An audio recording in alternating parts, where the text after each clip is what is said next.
welcome to I Caught It on Audio. This is Water Cooler Chat Episode 2, Moon Knight, Season 1, Episode 2.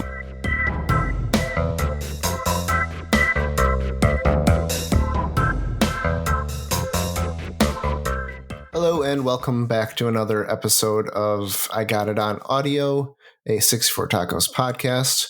We're continuing our series of water cooler talks about the Disney Plus show Moon Knight. Today we're going to be talking about the second episode of Season 1. I believe it's called Summon the Suit. And I've got the synopsis here. With little time to react, Stephen is thrust into a war of the gods as a mysterious partner arrives. So, what do you guys think of this one? We find out that the the jackal thing and potentially some other creatures or whatever are unseen.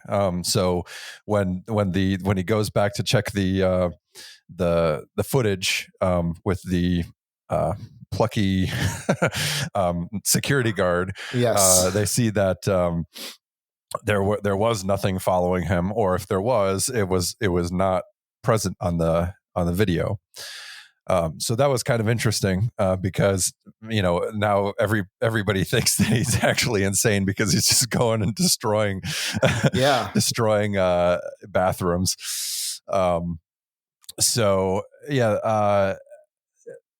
That was kind of an interesting revelation. We get to know a little bit more about the the Ethan Hawke character. Does he have a name? Have we? Yes, I think yes. I think they said his name. Well, it doesn't matter that much. Yeah. And then the wife character, Layla, shows up. Layla, yeah. And it's also surprising to him and us that she's married to Mark, the Mark Spector character. Mm-hmm. Right. Yeah. So it wasn't quite as exciting, I don't think, as the first episode. There was less mystery about it, and more sort of peeling back the layers and opening it up, and that's fine. It took me several watches because my darn kids were making so much noise the whole time. So, but I thought it was pretty good. There were some really cool shots, like from a cinematography perspective. Like there were some really, really cool, some things that kind of reminded me a little bit of Sam Raimi here and there, and then some really, really cool scene framing and lighting and stuff like that. So yeah, I thought it was really good. I liked that. I liked that Mark and Stephen actually interacted with each other deliberately this time, rather than it just being Mark forcing himself on Stephen. yeah. And I liked the theme of the episode seemed to be the loss of identity for Stephen. Like he not only did he lose control of the body, spoiler alert, but he like literally had to give his name back to the, like in the form of the name tag, back to the the employer, at the gift shop. So it was a lot of him losing control and losing his identity. I thought that was kind of neat. Yeah, and talk about a slap on the wrist from the museum people. They're just like, give us your name tag back, and we're not going to press charges or anything. But yeah, you really destroyed our bathroom. Yeah, that did not seem super realistic. Why would they not care? Like, you almost wonder if there's something else going on. Like, right. Like that guy somehow is under the influence of the Ethan Hawke guy. Harrow, I think, is his name. I think they said that. Arthur Harrow. Yeah. Okay. So this one was it was not as arresting or engaging as the first one, which the mystery box thing is kind of fun when you don't know what's going on, and now we know more, and so it's not quite exciting in that way. It's not clear to me yet how these two, Mark and Stephen, how they interact with each other. Like, I mean, it's clear to me how they can talk to each other through reflections and stuff. Even though apparently, like, you know, when he's in the truck in, I don't know, Italy or wherever they are, they can talk to him without reflections. It seemed like in the first episode, but it's not clear to me whether this was like a thing that existed, his two personalities, the two people in one body thing, like long before Khonshu or whatever the guy's name is, the god, before he showed up, or if that's somehow related. I don't know. I mean, again, maybe that's stuff that we're going to find out, but it seemed kind of unexplained, other than, well, he always ties himself up so he doesn't go wandering at night. But at the same time, has this been going on since he was a little kid? Is this a new thing? Is this because somehow how do the two people get into the same? I don't know. I have more questions, which hopefully will be answered. I don't really know yet, but yeah, definitely more questions to be answered. Yeah, it was nice. I mean, they definitely addressed some things from the previous episode, but they gave us more to wonder about. Like you said, where did Steven, you know, is this Mark or is this Steven, or are they the same person? I think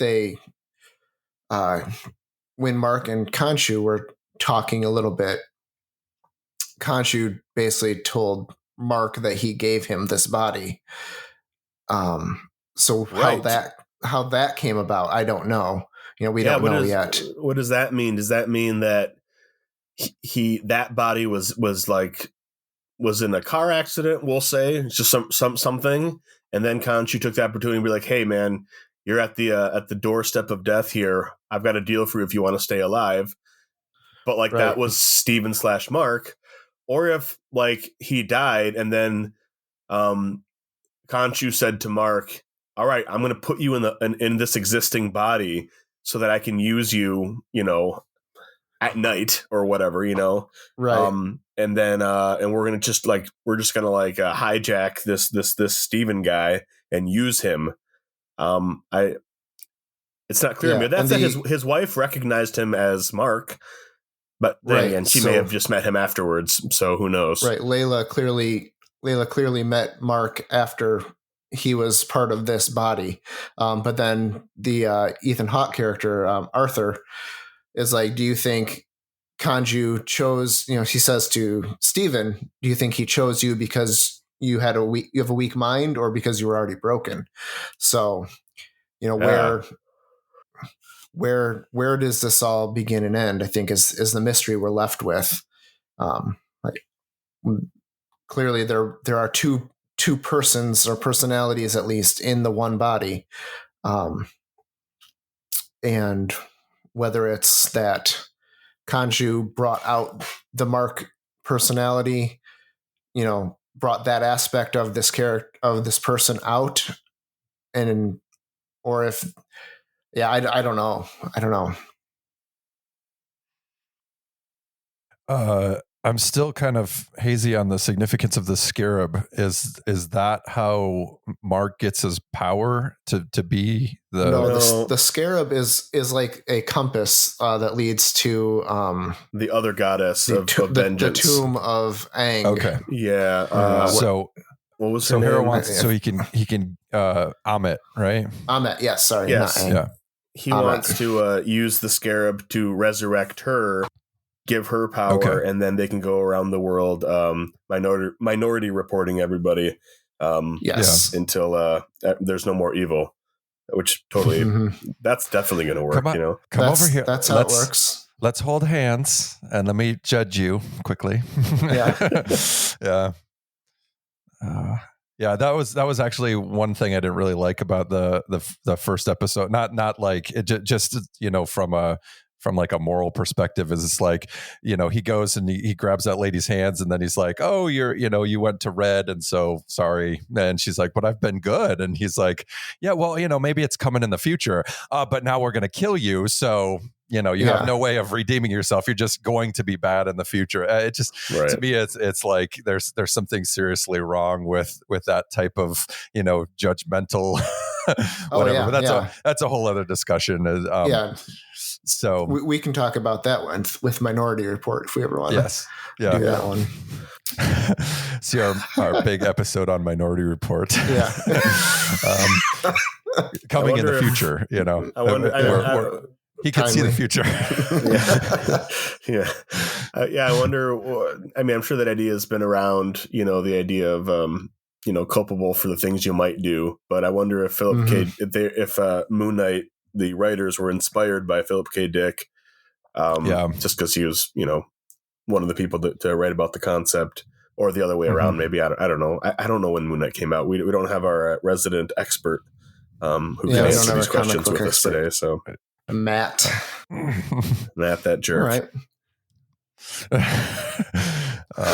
So now Harrow has the Scarab. Yes. And now. And then Mark / Steven went to Egypt to stop him. And Layla took off. We don't know where she is. Right. On a moped somewhere.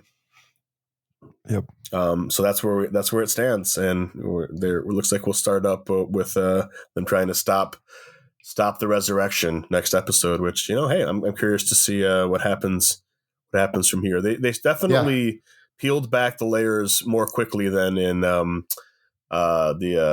Scarlet Witch TV Marvel show. Scarlet Witch definitely left you 4 episodes in before they started revealing anything.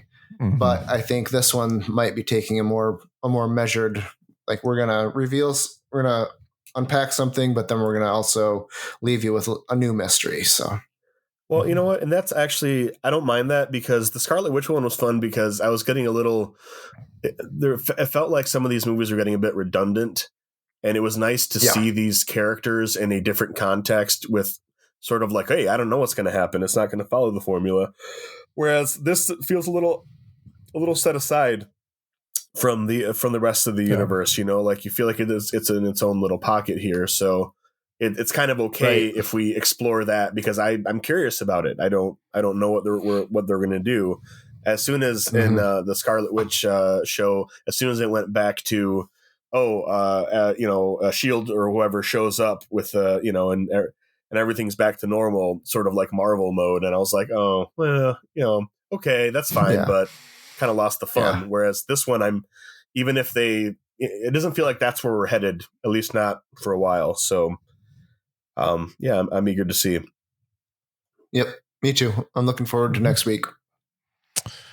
Yep, sign me up. All right, so I think we'll wrap it up there. We did do a full review of the Scarlet Witch series if anyone's interested in looking that one up. And we'll have another episode for you next week.